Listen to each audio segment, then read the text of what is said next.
Hey everybody, so today I'm going to be sharing with you some of the products that I regret buying because I have quite a few stacked up and I really love watching these videos. Most of my products, I think all of my products are drugstore actually, because I think that drugstore products are the products that you typically regret buying the most because they're cheaper, you experiment more with drugstore, and if you're going to purchase a high-end product, typically you've done your research on it before you spend anywhere over $30. So most of my products are drugstore, not because I dislike drugstore or any of the brands that I'm mentioning, just that these products didn't work for me. Not necessarily will they not work for you, but they just didn't work for me, so I wanted to share them with you and maybe I can save you from regretting purchasing these as well. So let's go ahead and get into the products that I regret buying. So I'm going to start off with makeup first, and the first product I want to talk about is by Maybelline, and it's their Dream Liquid Mousse Foundation.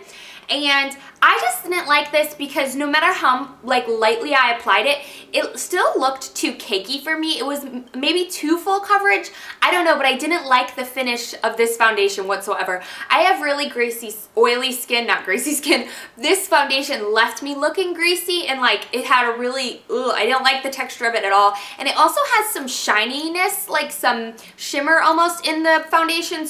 And you can't tell that from looking at the bottle, but when you put it on your face, you can definitely tell. And no matter what powder I set this foundation with, it just did not work for me. So for oily skin, I would skip on this foundation. It just didn't do anything for me, and I love a bunch of different foundations from the drugstore, but this is just not one of them. The next thing is this e.l.f. High Definition Powder, and the only reason I didn't like this is because, like I said, I have really oily skin, so this just did not combat my oil enough. I just regret buying this for an all-over face powder because I just don't think that it did enough for me. So if you have greasy skin, I recommend staying away from this powder. It just doesn't help your oiliness or anything like that. It leaves you really, really oily within minutes after you put this on. So I don't recommend this powder for oily skin, and I'm kind of upset that I bought it because if I had known that it wasn't good for oily skin, I would have never purchased it to begin with. This next product that I want to talk about is by Physicians Formula, and it's their Happy Booster Bronzer. And this is such a light bronzer that it really does nothing for me.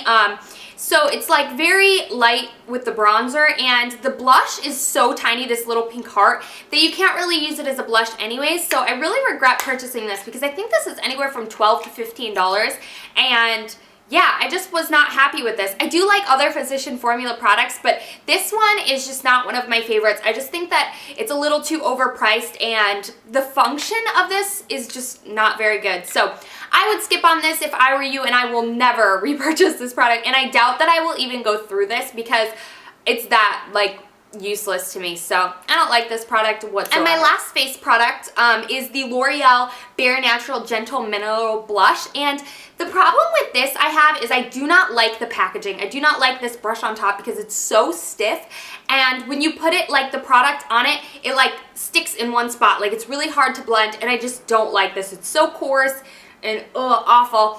I do like the blush itself, but I find myself never reaching for it because it's just kind of inconvenient. So I have to use my own brush, and mineral blushes are kind of difficult, so I just don't like this. It's really hard with the sifter. You sift it out. There's nowhere to put it, so you end up getting too much product or not enough product. So I really don't like this product, and this is pretty pricey. I know that the Bare Natural line from L'Oreal is kind of pricey, so I don't recommend this blush whatsoever. I don't like it. I do like their foundation, however, but again, I just hate the packaging, so I never purchase it. So I have a mascara here from L'Oreal as well, and this is the Ultra Volume Collagen in black.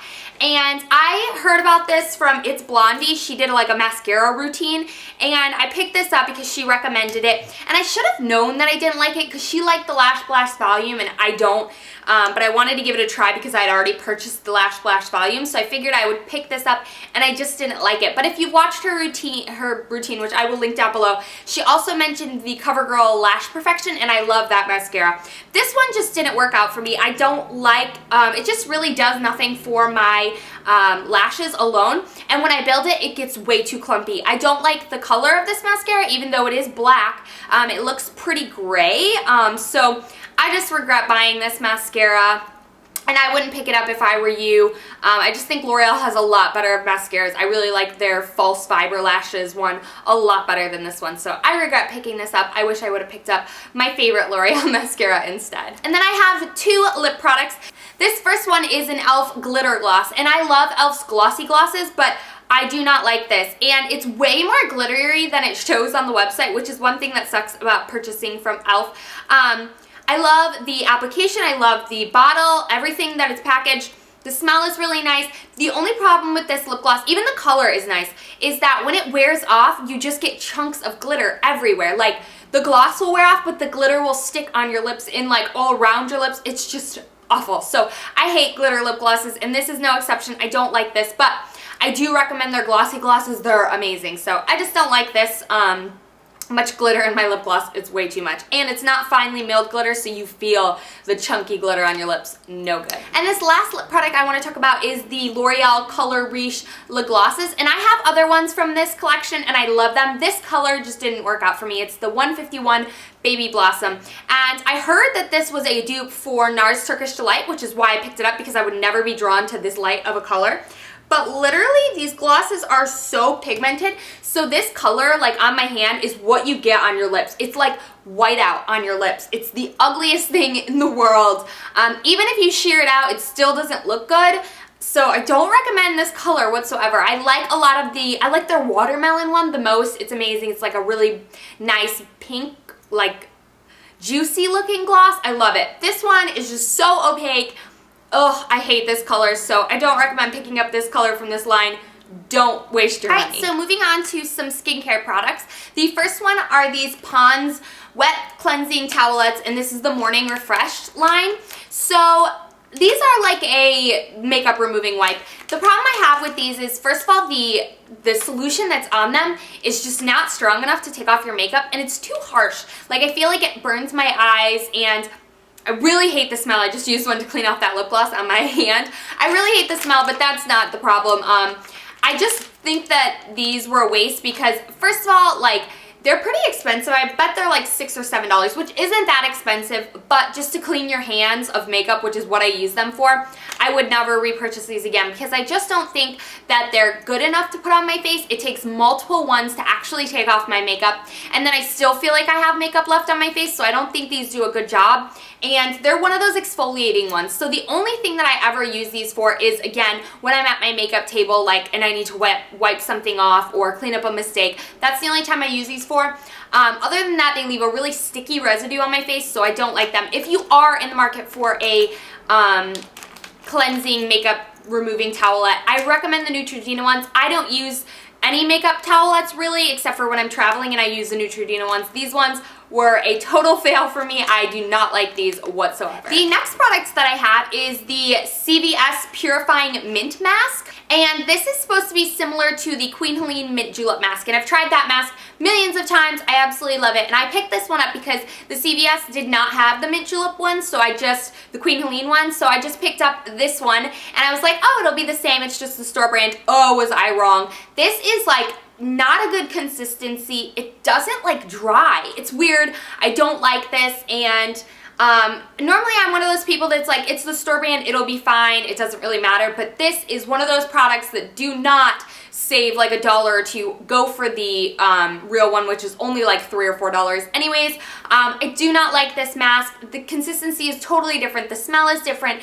The way it dries on your face, completely different. I do not like this mask whatsoever. Okay, and then my last skincare product is the oil-free acne wash pink grapefruit cleanser with micro clear technology, and this is by Neutrogena. I love Neutrogena, let me just start off with that, but I did not like this product. I love the way it smells. I don't like that it did not foam, even though some foam cream cleansers do foam.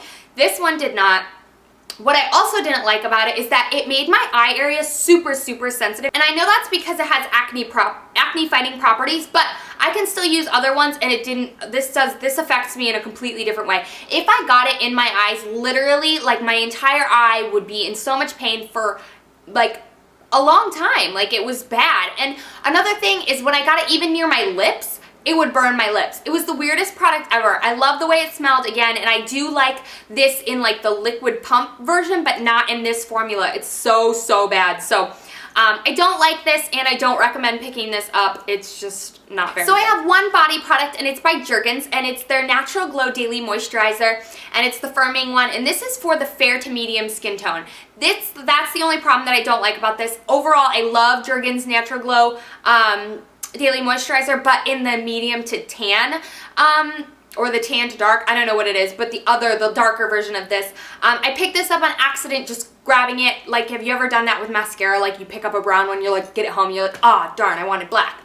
But that's what I did with this one. So this just did not develop enough color on my skin, and when it did, it was like an orange color. It just did not look good. So I didn't like this coloring, and I think that even if you're really fair, you could still get away with using the darker one because it's so gradual that you don't like look fake. So I don't recommend this coloring for this product. I just don't think it did anything for me. Okay, and then my last products are hair care products, and they're by the Clear brand. They're the scalp and hair therapy total care brand, and I saw commercials about this with Heidi Klum, and I was like, oh, she's gorgeous, I'm gonna try them out. I did not like these products. You're supposed to it's supposed to be one of those cleansing conditioners and shampoos, so you're supposed to rub it on your scalp, which I should have known right then and there that I have greasy hair, so putting conditioner on my scalp is not a good idea. So I did not like these, and I even tried using them for 2 weeks, like just straight up, just using these products for 2 weeks when I washed my hair, and I didn't notice any difference. I was like, maybe it's worth it if, you know, it actually helps my hair or whatever, but it didn't. And everybody says, like, the commercial is like targeted, say don't put stuff on your ends but put it at your roots and then like a tree. But the problem with that is that your hair is dead, so whatever you like, the nutrients from your scalp is only conditioning your hair from like this far down, and besides, this is all dead, so the nutrients from your scalp is never going to get down to the tips of your hair. So it is all topical that you can put on here. So I just think these products were kind of gimmicky, and I just did not like them. So I would save your money, and I would say these products are not worth it. Alright, so those are the products that I regret buying. I hope you girls learned something from this video and found it helpful. Of course, let me know some of the products that you regret buying in the comments down below, or leave a video response of your products you regret buying. I hope you girls enjoyed this video, and I will talk to you all in my next video. Bye!